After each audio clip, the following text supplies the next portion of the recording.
Hello dear student, आप सभी का एक बार फिर स्वागत करते हैं अपने इस यूट्यूब चैनल पे। आज के इस वीडियो में क्लास 10th सामाजिक विज्ञान के लिए हम लोग 20 मोस्ट वांटेड एमसीक्यू क्वेश्चन करने वाले हैं।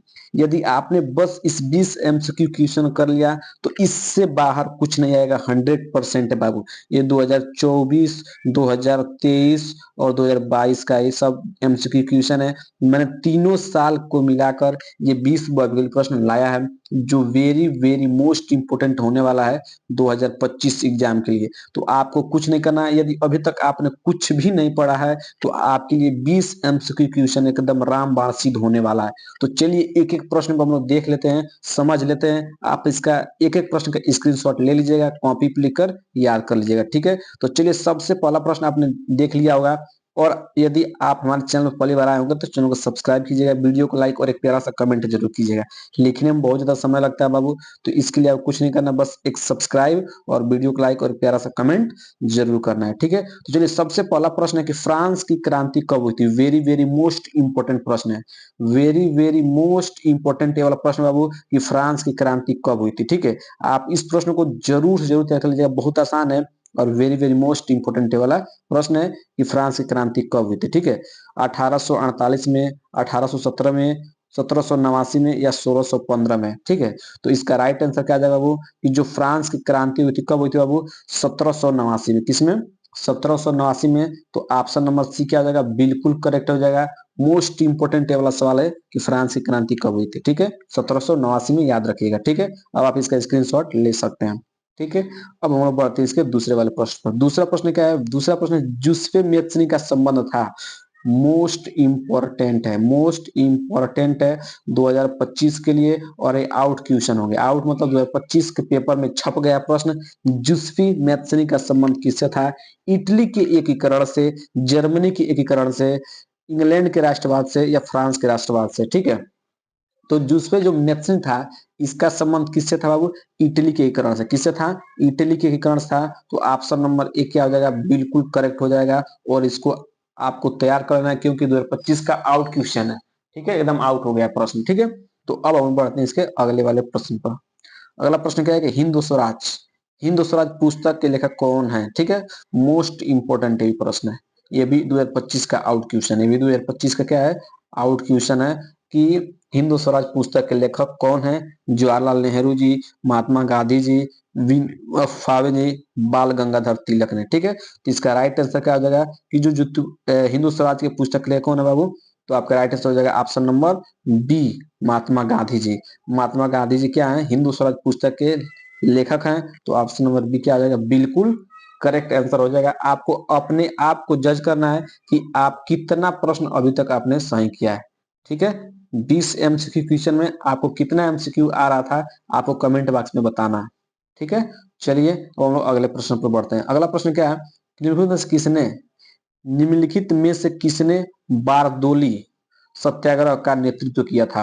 मोस्ट इंपोर्टेंट प्रश्न है कि निम्नलिखित में से किसने बारदोली सत्याग्रह का नेतृत्व किया था।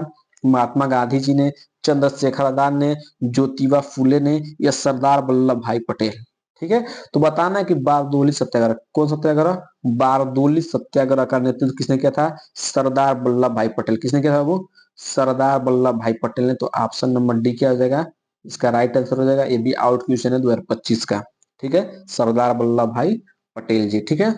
अब हम लोग बढ़ते हैं इसके अगले वाले प्रश्न पर। अगला प्रश्न क्या है कि जब फ्रांस सीखता है, very very very most important, इसको कर लीजिए इंपॉर्टेंट, मोस्ट इंपॉर्टेंट इसको कर लीजिए। और ये 2025 का आउट क्वेश्चन है। ये भी आउट क्वेश्चन है, 2025 में छपेगा ही छपेगा, ठीक है। कि जब फ्रांस सीखता है तो बाकी यूरोप को सर्दी जुकाम हो जाता है, किसका कथन है, ठीक है। कि जब फ्रांस सीखता है तो बाकी यूरोप को सर्दी जुकाम हो जाता है, ये किसका कथन है? मेटरनिक का, नेपोलियन का, लुई फिलिप का या चर्चिल का, ठीक है। तो इसका राइट आंसर क्या हो जाएगा, कि जब फ्रांस सीखता है तो बाकी यूरोप को सर्दी जुकाम हो जाता है। तो किसका कथन था बाबू? ये किसका कथन था? मेटरनिक का था। मेटरनिक का था। ऑप्शन नंबर ए क्या हो जाएगा, बिल्कुल करेक्ट आंसर हो जाएगा, मेटरनिक का था, ठीक है। इंपॉर्टेंट प्रश्न तैयार कर लेना इसको, ठीक है। अब हम बढ़ते हैं इसके अगले वाले प्रश्न पर। अगला प्रश्न क्या है कि भारत में संघीय राज्यों की संख्या, वेरी वेरी मोस्ट इंपोर्टेंट प्रश्न है कि भारत में संघीय राज्यों की संख्या कितनी है। ये भी 2025 का आउट क्वेश्चन है। ये भी 2025 का क्वेश्चन है, आउट क्वेश्चन है कि भारत में संघीय राज्यों की संख्या कितनी है, 27 है या 28 है या 29 है या 30 है। ठीक है, तो इसका राइट आंसर क्या हो जाएगा कि भारत में संघीय राज्यों की संख्या कितनी है बाबू, कितनी है आपका 29 है। कितना है, 29 है। तो ऑप्शन नंबर सी क्या हो जाएगा, बिल्कुल करेक्ट आंसर हो जाएगा 29। ठीक है, 29 नंबर 29 है भारत में संघीय राज्यों की संख्या। ठीक है, अब हम लोग बढ़ते हैं इसके अगले वाले प्रश्न पर। अगला प्रश्न क्या है उसको आप लोग देखिए, अगला प्रश्न क्या है। ठीक है, अगला प्रश्न आपका है कि विश्व का सबसे बड़ा लोकतांत्रिक देश है। वेरी वेरी मोस्ट इंपोर्टेंट ये प्रश्न है कि विश्व का सबसे बड़ा लोकतांत्रिक पूछा, क्या पूछा है, लोकतांत्रिक देश पूछा है। ठीक है, लोकतांत्रिक देश पूछा है, भारत है या यूएसए है या ग्रेट ब्रिटेन है या रूस है। ठीक है, तो विश्व का सबसे बड़ा लोकतांत्रिक देश कौन है आपका, आप ही का देश है भारत देश। कौन देश है, भारत देश सबसे बड़ा लोकतांत्रिक देश है। ठीक है, तो राइट आंसर क्या है, option number first, A B 2025 का आउट क्वेश्चन होने वाला है। ये भी 2025 का आउट क्वेश्चन है, इंपॉर्टेंट बहुत ज्यादा है। ठीक है, अब हम बढ़ते हैं अगले प्रश्न पर। अगला प्रश्न है कि भारत के संविधान की 8वीं अनुसूची में कुल भाषाएं हैं। 8वीं अनुसूची पूछा है बाबू। ठीक है, किसमें, 8वीं अनुसूची में कुल भाषाएं कितनी है, 21 है, 22 है या 18 है या 15 है। ठीक है, तो इसका राइट आंसर क्या जाएगा कि भारत के संविधान की 8वीं अनुसूची में कुल भाषाएं कितनी है बाबू, ऑप्शन नंबर बी 22 है। कितने हैं, 22 क्वेश्चन है। तो आपका बी क्या आ जाएगा, बिल्कुल करेक्ट आंसर हो जाएगा। अभी तक हमने टोटल 8 एमसीक्यू क्वेश्चन को कंप्लीट कर लिया है। ठीक है, अब हम लोग बढ़ते हैं अगले वाले प्रश्न पर। अगला प्रश्न क्या है कि लोकतंत्र में शक्ति का स्रोत है। आपको बताना है कि लोकतंत्र में शक्ति का स्रोत है, मतलब लोकतंत्र में कौन सा ऐसा जो शक्ति का स्रोत है, जनता है, संसद है, प्रधानमंत्री है या राष्ट्रपति है। ठीक है, तो इसका राइट आंसर हो जाएगा बाबू कि लोकतंत्र में जो शक्ति का स्रोत कौन होता है, जनता होता है। कौन होता है, जनता होता है। तो ऑप्शन नंबर ये क्या है, बिल्कुल ये भी करेक्ट है, जनता लोकतंत्र में शक्ति का स्रोत होता है। ठीक है, तो ऑप्शन नंबर ए बिल्कुल करेक्ट हो जाएगा। अब हम बढ़ते हैं अगले प्रश्न पर। अगला प्रश्न क्या है कि निम्नलिखित में से किस देश का विभाजन धर्म तथा जाति के आधार पर हुआ है। Very very very most important question हो गया है कि निम्नलिखित में से किस देश का विभाजन धर्म तथा जाति के आधार पर हुआ है। बेल्जियम का, भारत का या यूगोस्लाविया का, ठीक है, या नीदरलैंड का। ठीक है, तो इसका राइट आंसर क्या हो जाएगा, इसका राइट आंसर होगा कि किस देश का विभाजन धर्म और जाति के आधार पर हुआ है। इसका राइट आंसर हो जाएगा ऑप्शन नंबर, बताइए ऑप्शन नंबर कौन हो जाएगा, ऑप्शन नंबर फर्स्ट बेल्जियम। ठीक है, ये भी इंपॉर्टेंट क्वेश्चन है। ए बेल्जियम क्या है, एक ऐसा देश है जिसका विभाजन धर्म तथा जाति के आधार पर हुआ है। ठीक है, तो अब हम बढ़ते हैं अगले प्रश्न पर। अभी तक हमने टोटल 10 एमसीक्यू क्वेश्चन कर लिया है। 10 एमसीक्यू क्वेश्चन में आपको कितना सही हुआ है कमेंट बॉक्स में बताना। ठीक है, बाकी हम बढ़ते हैं अगले प्रश्न पर। अगला प्रश्न है कि प्रति व्यक्ति आय को अन्य किस नाम से जाना जाता है। ठीक है, प्रति व्यक्ति आय को सॉरी क्या है, आय को अन्य किस नाम से जाना जाता है। औसत आयु, राष्ट्रीय आयु या व्यक्तिगत आयु, उपरोक्त में से। ठीक है, तो इसका राइट आंसर क्या हो जाएगा कि प्रति व्यक्ति आय को अन्य किस नाम से जाना जाता है। तो इसका राइट आंसर हो जाएगा ऑप्शन नंबर फर्स्ट, औसत आयु। किस नाम से जाना जाता है, औसत आय के नाम से जाना जाता है। ठीक है, प्रति व्यक्ति आय को अन्य किस नाम से जाना जाता है, औसत आय से जाना जाता है। ऑप्शन नंबर फर्स्ट क्या आ जाएगा, बिल्कुल इसका राइट आंसर हो जाएगा। हर एक प्रश्न का स्क्रीनशॉट लेते चलिए बाबू। ठीक है, और हम बढ़ते हैं अगले वाले प्रश्न पर। अगला प्रश्न है कि द्वितीय क्षेत्र को अन्य किस नाम से जाना जाता है। द्वितीय क्षेत्र कौन क्षेत्र बाबू, द्वितीय क्षेत्र को अन्य किस नाम से जाना जाता है। प्राथमिक क्षेत्रक, खनन क्षेत्रक, औद्योगिक क्षेत्रक या कृषि क्षेत्रक। ठीक है, तो जो आपका द्वितीय क्षेत्र होता है बाबू, इसका दूसरा नाम क्या है, औद्योगिक क्षेत्रक। क्या है, औद्योगिक क्षेत्रक है। ठीक है, द्वितीय क्षेत्र का दूसरा नाम। इंपॉर्टेंट प्रश्न था, ये भी इसको तैयार कर लीजिएगा। ठीक है, अब हम लोग बढ़ते हैं अगले वाले प्रश्न पर। अगला प्रश्न है कि सेवाओं को किस क्रियाकलाप क्षेत्र के अंतर्गत रखा जाता है। ठीक है, सेवाओं को किसको बाबू, सेवाओं का किस क्रियाकलाप क्षेत्र के अंतर्गत रखा जाता है। तृतीय क्षेत्र, प्राथमिक क्षेत्र, द्वितीय क्षेत्र या सूचना प्रौद्योगिकी के। ठीक है, तो इसका राइट आंसर हो जाएगा ऑप्शन नंबर फर्स्ट, तृतीय क्षेत्र के अंतर्गत रखा जाता है। तो ऑप्शन नंबर फर्स्ट क्या है, बिल्कुल करेक्ट है बाबू, ऑप्शन नंबर फर्स्ट बिल्कुल करेक्ट आंसर हो जाएगा। ठीक है, अब हम बढ़ते हैं अगले वाले प्रश्न पर। अगला प्रश्न क्या है कि भारत का अधिकांश विदेशी व्यापार होता है। वेरी वेरी मोस्ट इंपोर्टेंट प्रश्न है, वेरी वेरी आईएमपी क्वेश्चन हो गया ये भी 2025 का आउट क्वेश्चन है। ठीक है, 2025 का क्या है, आउट क्वेश्चन है कि भारत का अधिकांश विदेशी व्यापार होता है सड़क मार्ग से, समुद्री मार्ग से, या रेल मार्ग से, या वायु मार्ग से। ठीक है, तो भारत का अधिकांश मतलब अधिकतर विदेशी व्यापार किससे होता है वो, तो इसका राइट आंसर है ऑप्शन नंबर बी, समुद्री मार्ग से। ठीक है, भारत का अधिकांश विदेशी व्यापार क्या कहा है, विदेशी व्यापार का है। ठीक है, तो किस मार्ग से होता है, समुद्री मार्ग से। तो ऑप्शन नंबर बी क्या हो जाएगा, बिल्कुल राइट आंसर हो जाएगा। ठीक है, अब हम बढ़ते हैं इसके अगले वाले प्रश्न पर। अगला प्रश्न क्या है, अगला प्रश्न है कि राष्ट्रीय उपभोक्ता अधिकार दिवस कब मनाया जाता है।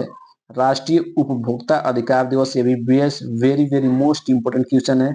5 अप्रैल को, 22 फरवरी को, 24 नवंबर को, या 24 दिसंबर को।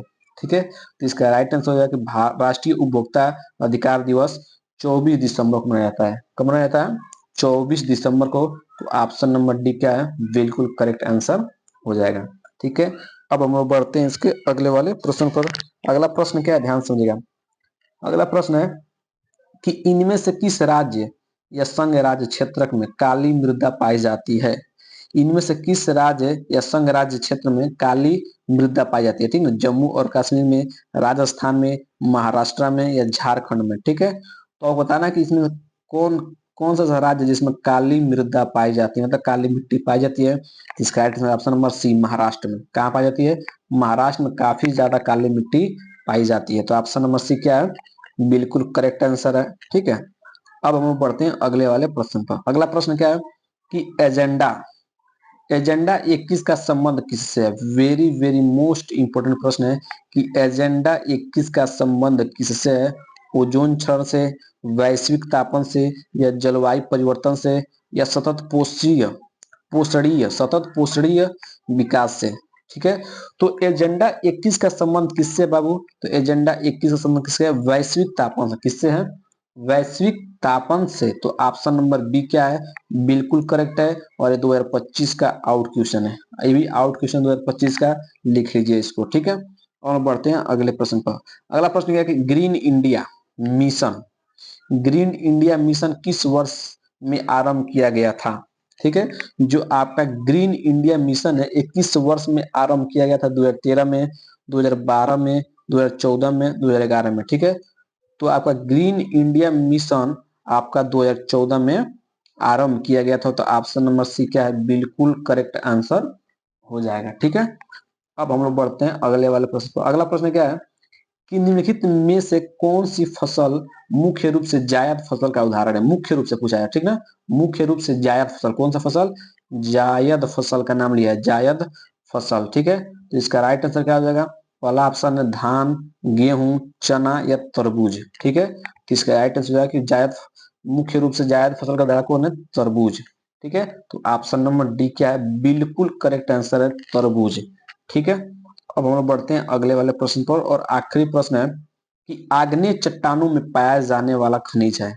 वेरी वेरी मोस्ट इंपोर्टेंट है प्रश्न है कि आग्नेय जो चट्टाने है उसमें कौन सा खनिज पाया जाता है, फास्फेट, नमक, या जस्ता, या ग्रेफाइट। ठीक है, तो इसका राइट आंसर क्या है बाबू, जो आपका आग्नेय चट्टाने होती हैं, जो आपके आग्नेय चट्टाने से पाया जाने वाला खनिज कौन है बाबू, तो ऑप्शन नंबर क्या हो जाएगा, डी, ग्रेफाइट। कौन सा है आपका, ग्रेफाइट पाया जाता है। ठीक है, तो ऑप्शन नंबर डी क्या आ जाएगा, बिल्कुल करेक्ट आंसर हो जाएगा। ये भी इंपॉर्टेंट क्वेश्चन। ठीक है, तो इस तरह टोटल हमने क्या किया, टोटल हमने यहाँ से 20 एमसीक्यू क्वेश्चन कंप्लीट कराया है। और हर एक प्रश्न इतना इंपॉर्टेंट है बाबू कि जिसका मैं व्याख्या नहीं कर सकता हूँ कितना इंपॉर्टेंट है। तो बस आपने यदि 20 एमसीक्यू क्वेश्चन तैयार कर लिया तो यहाँ सबका 20 नंबर पक्का हो जाएगा 100% बाबू। वीडियो कैसा लगा कमेंट बॉक्स में जरूर बताइए बाबू। इसी तरह यदि आप एक कमेंट करेंगे तो मैं इसी तरह सभी सब्जेक्ट का मोस्ट वांटेड क्वेश्चन करा दूंगा। बाकी 20 एमसीक्यू में से आपका कितना सही हुआ है आपको कमेंट बॉक्स बताना है। 20 में से 10, या 20 में से 5, या 20 में से 15 ऊपर बताना है कमेंट बॉक्स में कि 20 में से कितना करेक्ट हुआ है। ठीक है, तो चलिए मिलते हैं अगले